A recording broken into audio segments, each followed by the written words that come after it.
নমস্কার বন্ধুরা, আজকে বানিয়েছি সর্ষে দিয়ে ভোলা মাছের ঝাল। প্রথমে ভোলা মাছগুলোকে ভেজে নিয়েছি কড়াইতে। সেই তেলের মধ্যেই প্রথমে আমি দিয়ে দিচ্ছি কালো জিরে ফোড়ন, ছোটো চামচের 1 চামচের মতো কালো জিরে ফোড়ন দিলাম। কালো জিরেটা যখন একটু ভাজা ভাজা হয়ে আসবে তখন আমি দিয়ে দিচ্ছি কুচনো কাঁচা লঙ্কা।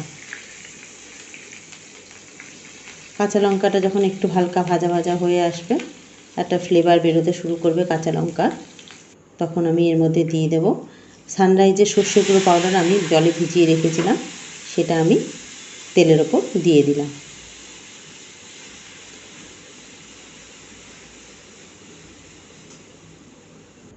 ভালো করে নাড়াচাড়া করে দিলাম। এবার সামান্য একটু ধনেপাতা কুচি প্রথমে আমি এই সর্ষেটার মধ্যে দিয়ে দিলাম, আর কিছু ধনেপাতা আমি রেখে দিয়েছি, সেটা পরে ব্যবহার করব।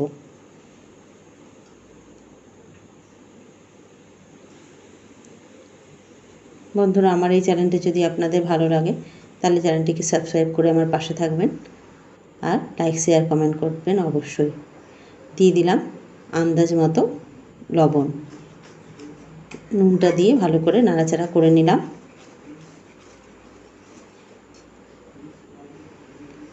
দিয়ে দিচ্ছি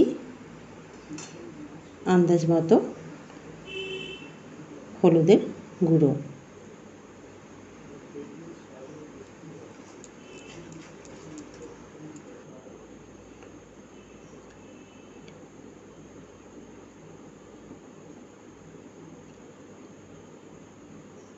দিয়ে দিচ্ছি 1 চামচ মতো লঙ্কার গুঁড়ো।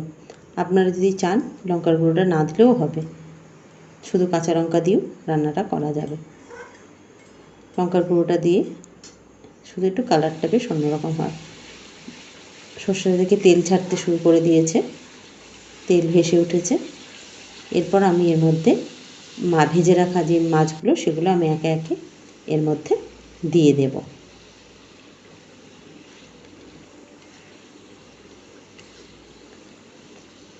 মাছগুলো দিয়ে একটু উল্টে পাল্টে দিতে হবে,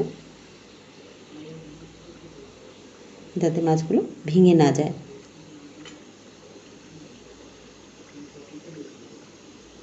এভাবে আমি সব মাছগুলো কড়াইতে দিয়ে দিলাম।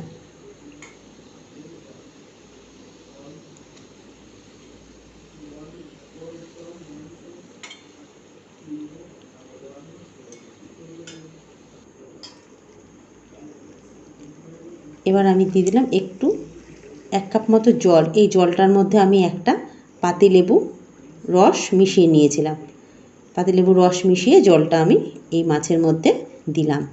দিয়ে দিলাম ধনেপাতা কুচনোগুলো আর 4টে চেরা কাঁচা লঙ্কা। লেবুটা দিলে বেশ একটা টকটক ভাবও হয়, খেতে ভালো লাগে, টকটক ঝাল ঝাল।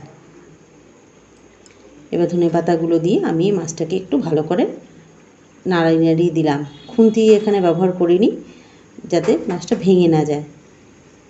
আস্তে আস্তে একটুখানি কড়াইটা নাড়িয়ে দিচ্ছি যাতে নিচে লেগে না যায়। এটা আমি এবার পরিবেশন করে দেব।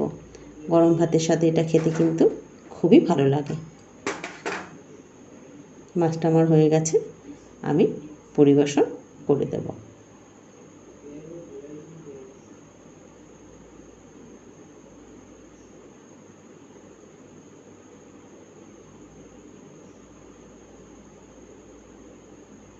আমি নামিয়ে পরিবেশন করে আপনাদের দেখিয়ে দিলাম।